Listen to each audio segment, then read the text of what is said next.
Bonjour à tous, bienvenue, c'est Angie. On se retrouve pour votre guidance astro du 1er au 15 mars. Ce sont des guidances astrologiques. Vous pouvez écouter votre signe solaire, principalement votre ascendant et votre lunaire, voire votre Vénus. Ça permet de compléter les informations pour vous, pour la personne de votre cœur. N'hésitez pas à me faire des retours, des commentaires, à mettre un petit like pour encourager mon travail. Vous le savez, ici sur YouTube, c'est compliqué actuellement. On n'est pas vraiment valorisé par YouTube et c'est un petit peu décourageant par moments, il faut l'avouer. Alors merci à tous pour votre soutien. Je vous embrasse et je vous dis à tout de suite avec votre signe. Bonjour les scorpions, bienvenue dans votre guidance du 1er au 15 mars. On va aller voir les messages pour vous avec le tarot et les oracles. C'est une petite guidance qui va vraiment venir comme un bonus pour compléter les énergies déjà partagées du mois de mars et la guidance sentimentale. Alors vous avez un balai, donc là avec le balai, on fait un grand tri, on fait un grand ménage, on libère, on nettoie, on chasse la poussière, on fait de la place pour la nouveauté. Donc vous êtes dans une énergie de ménage de printemps, hein. Déjà vous êtes un petit peu en avance là, mais vous êtes dans cette énergie là, vous voulez du nouveau. Peut-être que vous avez besoin de changement, qu'il y a une certaine forme d'ennui, de lassitude, que vous avez envie que ça bouge aussi. Vous avez envie, on vous sent dans une envie d'oxygène, comme si vous pouviez vous sentir un peu parfois enlisé dans une certaine forme de routine. Ça manque de piquant, ça manque de piment. Faut que ça bouge pour vous là. Ouais. Faut que ça change. Faut que ça bouge. Alors, qu'est-ce qu'on a? Et bien justement, on a la transformation. Donc, clairement, pour vous, là, le mois de mars, il annonce un grand ménage, un grand tri, de nouvelles énergies. Il y a quelque chose qui se transforme. Alors, je pense que vous avez aussi pris conscience que vous avez évolué et vous n'êtes plus peut-être en phase avec ce qui vous entoure. Il y a des réajustements qui s'imposent. La transformation, ça peut nous dire aussi que vous avez envie de transformer un pan de votre vie. Ça peut être d'un point de vue physique, hein, une transformation physique à laquelle vous aspirez. Ça peut être un renouvellement au niveau de votre travail. Ça peut être un besoin de changement, de voir du pays, de bouger, de voyager, d'explorer de nouvelles choses. Que ce soit en amour ou dans un autre domaine. Qu'est-ce que je peux vous dire d'autre? Transformation. Vous avez changé, ouais. Vous avez changé, vous avez de nouvelles envies.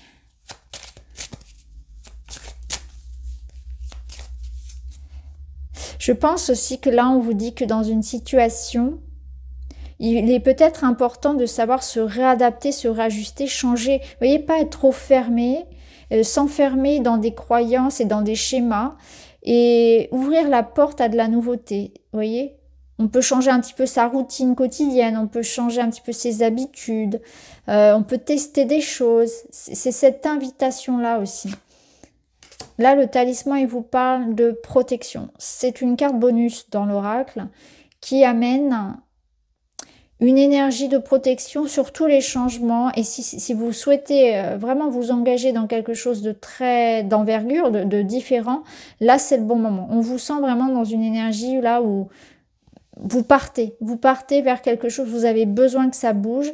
Ça peut être quelque chose aussi qui se passe dans votre vie et que vous soyez en train de subir. Et dans ce cas-là, ces transformations qui sont extérieures à vous, que vous n'avez pas forcément décidé et enclenché, et que vous êtes en train de subir, hein, comme une fin de mission dans le professionnel, un départ à la retraite, ça peut être une séparation, un déménagement, des transformations physiques concrètes dans la matière. On vous dit qu'il y a cette protection-là. Quoi qu'il en soit, il y a cette énergie-là qui vous dit « Soyez confiants par rapport à ce qui change dans votre vie.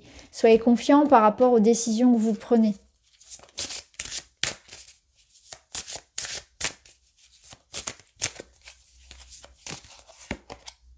La chauve-souris, elle vous parle du mental. Là, c'est la chauve-souris, c'est un petit peu, elle vous ramène aux peurs, aux résistances. Voyez, c'est ce qui vous empêche d'évoluer complètement tranquillement.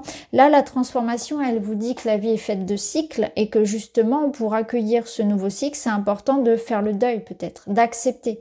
Qu'est-ce que vous êtes prêt à laisser partir pour avancer? Il y a peut-être un sacrifice, entre guillemets, à faire pour pouvoir aller vers votre rêve, vers votre but.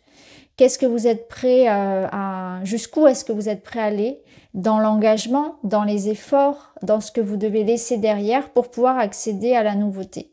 Parce que parfois on veut le changement, mais on n'a pas trop envie finalement, que ce soit conscient ou pas. On a envie de garder un certain confort, on est attaché à certaines choses, à un lieu, etc. Donc on veut que ça bouge et en même temps, est-ce qu'on fait véritablement les efforts pour complètement?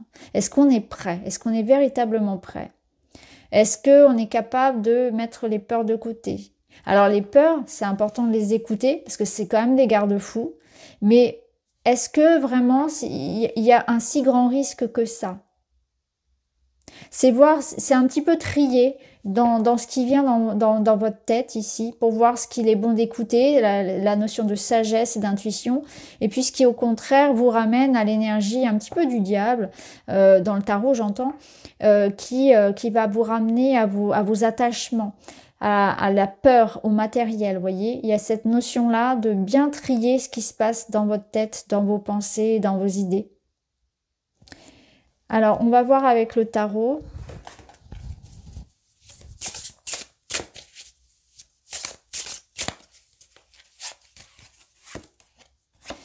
On a un page d'épée. Je l'aime bien ce page d'épée, il fait vraiment ado rebelle. Là, vous avez une notion d'analyse, d'observation. L'as d'épée, pas l'as d'épée, pardon, le page d'épée, le valet d'épée, il est curieux, il est bavard, mais il est aussi très anxieux. Donc on voit que vous êtes un petit peu dans une forme d'effervescence, vous essayez de comprendre une situation, vous avez des choses à exprimer, mais c'est pas toujours très bien, dans la forme, c'est pas toujours bien juste, bien adapté, on va dire. Attention à ça, pas être trop rebelle. Il y a une notion d'anxiété aussi. C'est que là, votre cerveau est hyper actif. Ce que je ressens avec ces deux cartes, c'est qu'on a un cerveau hyper actif là. Et peut-être que on se fait beaucoup de soucis. Alors attendez, on va compléter tout ça. Derrière, on a quoi? Un roi de coupe. Ouais. Le roi de coupe, il garde son sang-froid. C'est quelqu'un qui fait preuve d'empathie, qui maîtrise la situation, qui gère. Il gère. S'il y a un problème, il va gérer, il va pas partir dans des colères, il a une capacité en fait à gérer toutes les situations. Il a une maîtrise. Je pense qu'il peut y avoir de ça.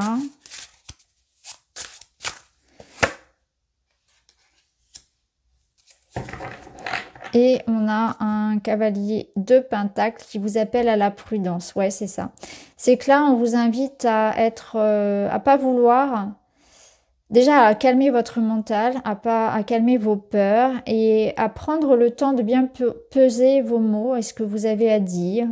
Attention à pas vous enfermer ici dans quelque chose qui agresse, dans une colère, vous voyez, cette énergie-là. Par rapport à la gestion de la situation, on vous invite plutôt ici à la prudence, à l'observation, à la réflexion, à l'analyse et au fait d'être dans l'empathie, dans le compromis, dans la conciliation, d'être à l'écoute de ce que vous ressentez et de vous adapter à la situation, de chercher des solutions. On est vraiment dans une énergie ici où je cherche des solutions, je garde mon calme. Face à cette situation, je ne m'énerve pas et je planifie, j'organise, je fais en sorte de faire les choses lentement mais sûrement. Pas de précipitation dans cette gestion de la situation. On vous dit que tout va bien aller, vous allez savoir faire preuve ici de compréhension. Ça peut nous dire aussi que dans cette situation-là, il faut vraiment écouter son cœur. Écouter son cœur et se donner du temps. Je pense aussi que si ça vous représente, on vous dit que vous pouvez être très dur avec vous-même, dans le sens, je voudrais avoir des certitudes tout de suite, je voudrais que ça aille vite, je voudrais être tout de suite capable de tout faire, de tout savoir. Laissez-vous du temps pour grandir encore, laissez-vous du temps pour apprendre. Il y a une imperfection ici qui est saine, et il faut avoir cette capacité à ne pas s'auto-critiquer, à ne pas non plus se dénigrer, à avoir de la compassion et de l'amour pour peut-être aussi ses peurs. Vous voyez, il y a quelque chose comme ça. Ne vous jugez pas, ne soyez pas trop dur avec vous-même. Après, ça peut être aussi avec une personne. Pour certains, pour certains et notamment pour des parents, là, il peut y avoir quelque chose en lien avec un enfant, un adolescent. Ça peut nous dire en amour qu'il y a une situation là où il va falloir faire preuve justement de patience. Il peut y avoir quelqu'un qui soit émotionnellement immature ou qui vive des moments compliqués, difficiles, et qu'il y ait besoin d'accompagner cette personne avec beaucoup d'amour, sans jugement, voyez. Donc ça peut être aussi une épreuve dans le couple, une épreuve personnelle que l'on traverse avec beaucoup d'humilité, avec beaucoup de patience et d'empathie, et on se laisse du temps. Il peut y avoir une nouvelle organisation de vie qui soit aussi à trouver. Il faut vraiment faire en sorte que tout le monde s'y retrouve, hein, faire en sorte que ce soit bon pour tout le monde. Ne pas penser qu'à soi, vous voyez, il y a une notion d'amour aussi et de partage. Alors, on va voir dans le domaine matériel.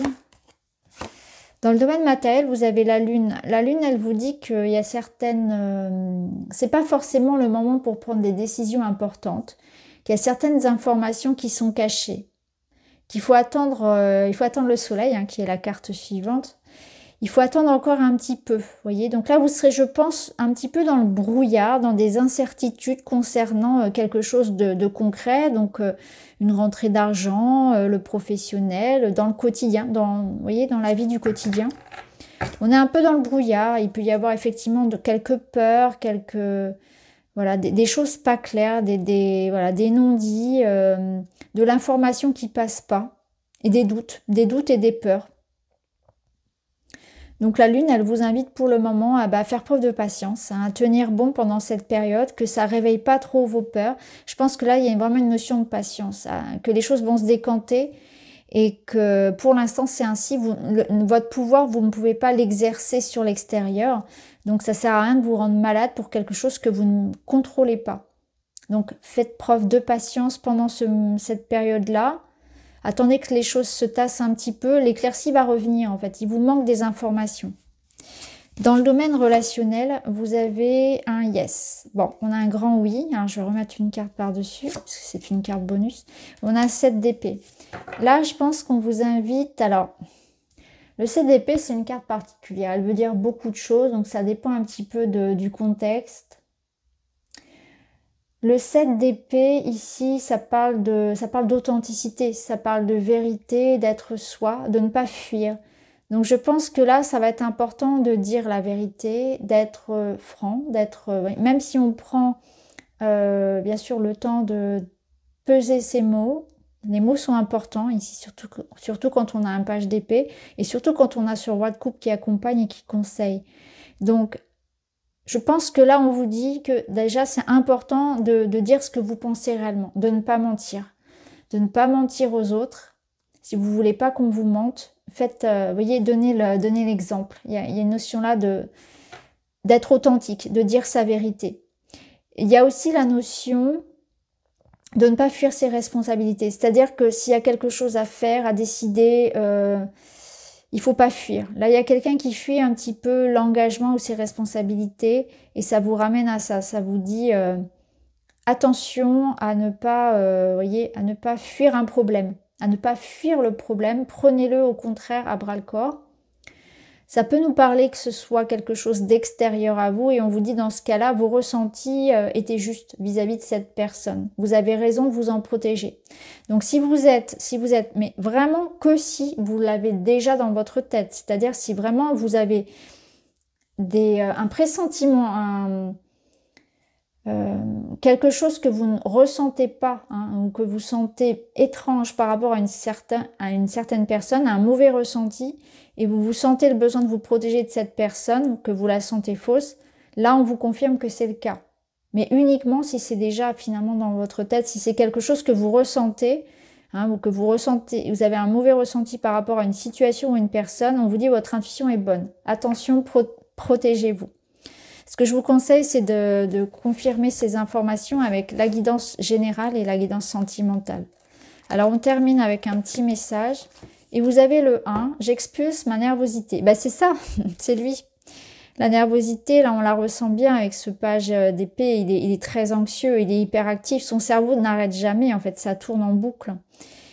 J'agis, donc sport, hobby, activité, pour me permettre d'être plus calme. Je mets mon énergie au service d'une action ou d'une décision. Voilà. On fait en sorte que cette nervosité, ce stress que vous ressentez durant cette période, il soit utilisé, vous voyez, il soit canalisé. Canaliser son énergie dans une action, dans une décision. Vous voyez comment ça résonne, mais je pense que vous seul pouvez le savoir.